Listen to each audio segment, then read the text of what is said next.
Happy anniversary. Happy anniversary म्हणायचे birthday. Happy anniversary to you. Happy anniversary to you.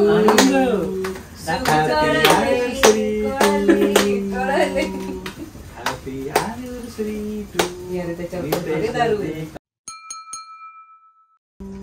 Yes नाही बोलायचं नाही. Yes नुसतं सुख कळले कळले. किती छोटे छोटे तुला कापले. छान आहे ना मग. हो ना, मग आपल्याला किती क्यूट घातले बघ कापड. आपल्याला जास्त मिळेल ना.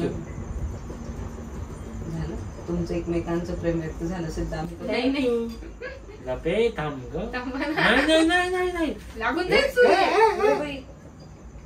असं काय कापताय. ते त्यांनी त्यांचे दोन मी हात लावून दिला नवऱ्याला. तुमचं लतिका तुझं तोंड इकडे घेते का. हे भारी आहे बाई. लतिकाचा तोंड इकडे घे. तुझं तोंड भरलेलं आहे. कोण आहे बा? तुझा हात भरून दे.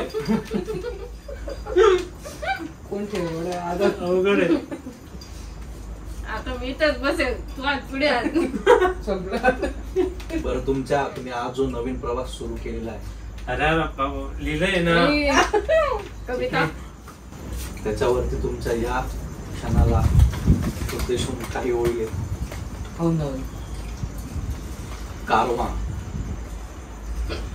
कुछ अंगड़ाई आली करवटे बदली उसने भी. उसने म्हणजे वक्त. कुछ अंगड़ाई आली करवटे बदली उसने भी. कारवा चलता गया यूं ही मंजिल की तलाश में. हम तो कब के चले गए थे शराब की आगोश में. शराब म्हणजे मृगजळ. आपल्याला नेहमी प्रवास करताना किंवा वाळवंटात आपल्याला एक भ्रम होतो की पाणी असल्याचा. त्याला आपण जे मृगजळ म्हणतो त्याला शराब म्हटलेलं आहे. हम तो कब के चले गए थे शराब की आगोश में. वो मंजर ही था जो सफर करवाता गया वरना होश किसे था. म्हणजे जे तुम्ही उद्देश ठेवलेलं होतं किंवा ठेवलेलं आहे तेच डोक्यात ठेवून किंवा तेच तुम्ही उद्देशून तुम्ही प्रवास करत राहिलात.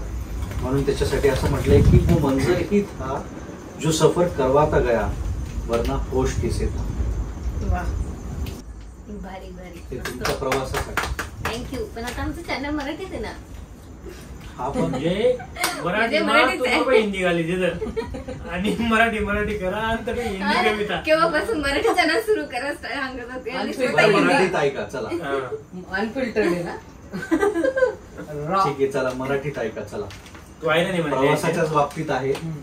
ऐकून घ्या चला.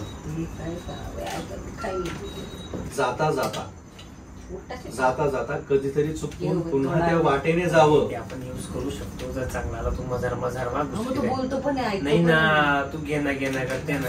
जर छान चांगलं आलं तर we आपण can यूज करू शकतो. आपण फीचर एफटी करू ना. एफटी फीचर्ड संकेत दामने.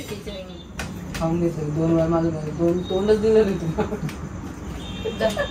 बेटा सर्व होऊन राहिला. कुठं काय टाकून देऊ ना आम्ही आता. आलं तोंडाला. खूप जास्त विसरून गेले होते का तू तोंड न्यायचं नव्हतं. नाही 2 वेळा मध्ये चालू होतं ना. चला जिजू मध्ये ऐकू कविता. जिजू जू जाऊ दे आता. बंद गरम आहे ना. गरम म्हणजे मला दूध प्यायचं. अगं दूध केव्हाच नाचतंय. तो आजच राहतो असं. मग आज बर्थडे ना तुमचा. बर्थडे नाहीये. लग्नाच्या वाढदिवसाचा बर्थडे असतो बाई. हे घेऊ आम्ही. हे घेऊ हे सेंटेन्स आम्ही घेऊ. वाढदिवस म्हणजे काय. हे तांबारे मराठीत छान लिहिलं तर मला सापडत नाही आवडत. आपण पुढच्या अॅनिव्हर्सरी. दीपाली मॉम चांदवड. काय अतिशय सुख सुंदर कळले. घर. एक मंदिर. बापरे. यालाच म्हणतात जीवन. जीवन पुढे जेवण जीवन जीवन जीवन जीवन जीवन जीवन जीवन जीवन जीवन. शाबाश बेटा, बहुत बढ़िया. जे नाही कळलं ते सगळ्यांना कळले. कळले.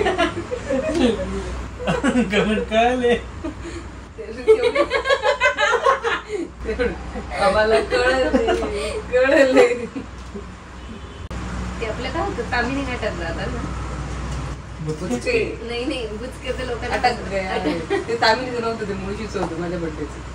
अच्छा. अटक गया ते आपण नाही ना, बेडवर झोपलो होतो. तामिनीचंच होतं ना. नाही ना, बेडवर झोपलो होतो. नाही तामिनीचं होतं. तिच्या बर्थडेच होतं मग ते कंटिन्यू तामिनीच झालं होतं. अच्छा. पण तामिनीत खूप वेळा बोललो होतो ते आपण. बुचके परत जास्त. पाऊस यायचा आणि जायचं मला अटॅक गया. मी ते एकदम हरियांना सुचलं होतं, पांघरून पाया लागलं. तेव्हा सुरुवात झाली होती. तेव्हा सुरू झालं. आपण जेव्हा त्या बेजोडला गेलो तर थांबतो ते पाय अडकला तर अटक नाही. काय होतंय तुम्हाला? अटक गया. That was the epic. आपण त्या दिवशी रात्रभर नव्हतं झोपलो ना. नाही कपडे मारत होतो. अटक गए, मग काल एखादी मागवली, मग तिकडे पटकलं जात. हे भारी होतं, हे भारी होतं. हे खूप एकदम आम्ही एक मराठी चॅनल सुरू करत आहे, अनफिल्टर. नाही पण त्याच्याने आपल्यालाच कधी कधी आपण शब्द कळतात. आपण असं विचारच नाही करत, अरे याला काय म्हणत खूप असतील? इंग्लिश शब्द वापरतो. मराठीत याला काय म्हणत असतील किंवा हिंदीत याला काय म्हणत असतील. बरेच शब्दांचे अर्थच माहिती नाही आपल्याला मराठीत काय म्हणतो. आता चौथरा तेव्हा मला असं म्हणायचं होतं की ह्या चौथरा हिंदीत काय म्हणतात. नाही ना. जिसको मराठी में चौथरा बोलते मी तिसको बोलून दे, इसको मराठी में जिसको मराठी में चौथरा बोलते हैं और आगे बढ़ो. अरे चौथरा तर हिंदी में नावच नाही माहिती. आता जेव्हा तू गुगलला बी टाकतोय चौथरा नाही येते का. आणि ते त्यांना गेंडा बोललं गेलं. म्हटलं चुकलं गेंडा म्हटलं गेलं माझ्याकडनं की ये जो गेंडा आहे. गेंडा म्हटलं गेंडा फुल. म्हटलं काय म्हणतं गेंडाला हिंदीत. म्हणे गेंदा म्हणते. नाही ते तर गेंदा फुल होते. परत गुगल केलं म्हणजे गेंड्याला गेंडाच म्हणतात. गेंडाला गेंडाच म्हणतात. Good morning. मितेश गेला आता ऑफिसला आणि बाकी फ्रेंड्स गेले त्यांच्या घरी. आणि कालच्या पार्टीनंतर घराचा अवतार हा असा झाला आहे.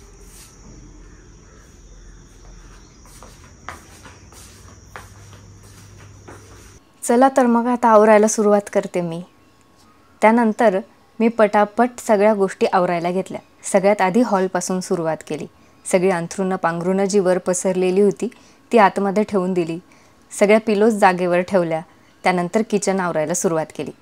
खरं तर आज मितेशलाही त्याच्या माहेरी जायचं आहे, म्हणजे धुळ्याला. मी जाऊन आले मग त्याला कसं राहावेल. खरं तर कारण वेगळं आहे. आईंना थोडं बरं नाही आहे त्यामुळे तो चालला आहे. मलाही खूप जायची इच्छा होती पण एडिटिंगचे खूप कामं बाकी आहेत त्यामुळे मला जाणं पॉसिबल होणार नाही, म्हणून तो एकटाच चालला आहे. किचन आवरण्यातच मग माझा बराच वेळ गेला. 2-3 तास ही सगळी कामं करून झाल्यावर मी एडिटिंगला बसणार होते. आधी विचार आला होता की लगेच बसूया म्हणजे ते काम पटपट पुढे सरकेल. काही क्लायंट्सचे प्रोजेक्ट्सही डिलिव्हर करायचे होते. पण मग हे सगळं असंच पडू दिलं असतं तर फ्रेशही नसतं वाटलं, कामात मनही नसतं लागलं. त्यानंतर सगळं आवरून झाल्यावर तेलाच्या बर्नरमधलं तेलही संपलं होतं. म्हटलं आता तेही भरून घेऊया, संध्याकाळी स्वयंपाकाच्या वेळी गडबड होणार नाही. प्लास्टिकच्या बरण्या तेलासाठी वापरणं शरीरासाठी योग्य नसतं म्हणून मी ह्या काचेच्या बरण्या ऑर्डर केल्या होत्या. आणि त्यात ह्या अशा सिलिकॉनच्या नरसाळ्याने तेल ओतणं खूप इझी होतं. आणि त्याची जी छोटी छोटी नॉब्स आहेत हेही वेगळे मिळतात बरं का. माझे जुने खराब झाले म्हणून हे नवीन मागवून घेतले होते. आणि याचं नोझल खूप छोटं असल्यामुळे तेल वापरण्यावर नियंत्रण ठेवता येतं. तुम्हाला या हव्या असतील तर याची लिंक मी डिस्क्रिप्शनमध्ये देऊन देईल. आणि मग सगळं आवरून झाल्यावर मी माझ्या कामाला बसले. ही माझी कामाची जागा. मी रोज इथे कित्येक तास असते. ज्यावेळी शूट नसतं तेव्हा मी या खुर्चीवरच असते एडिटिंग करत बसलेली. आणि मग एडिटिंगची कामं संपत संध्याकाळ झाली होती. तोपर्यंत जोराचा वारा आणि पाऊस दोन्ही सुरू झाले होते. खूप गार आणि छान वाटत होतं. आणि त्यानंतर दिवस संपल्यावर वेळ होती ती मितेशला ड्रॉप करायला जाण्याची. मग जायचं फायनली. येस, खूप दिवसांनी निघायचं. येस, लवकर या, नीट जा, हॅप्पी जर्नी. चला तर मंडळी, भेटूया पुढच्या व्हिडिओत. Bye bye.